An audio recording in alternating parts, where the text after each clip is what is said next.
Hello, and welcome to A Cup of Poetry. This week's poem is an excerpt from the Mahabharata from Penguin Classics.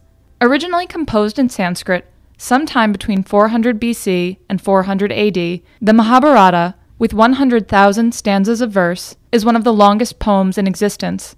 At the heart of the saga is a conflict between two branches of a royal family, whose feud culminates in a titanic 18-day battle.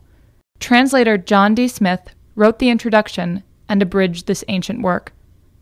You do not sleep, afflictor of your enemies, but lie awake, face down, always speaking terrible, bellicose, hurtful words.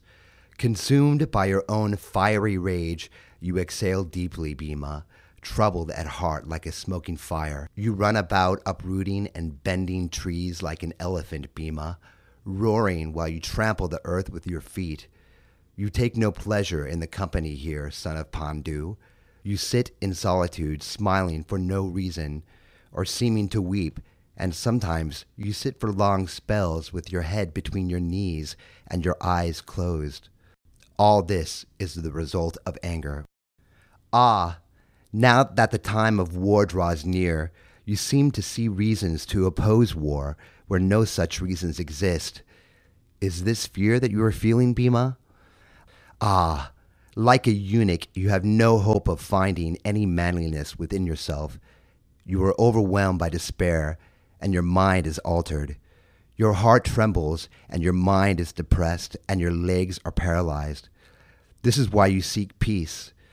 It is said, son of Kunti, that the mind of a mortal is inconstant and capricious, like the seeds of the kapok tree dispersed by a strong wind. And indeed your mind is now so altered that I feel I am hearing human speech from a cow.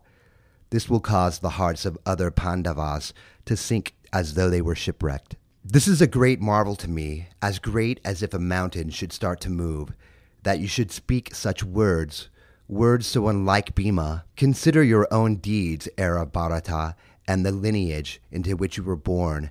Arise, cast off despair, O hero, and be firm. Check back next week for another cup of poetry.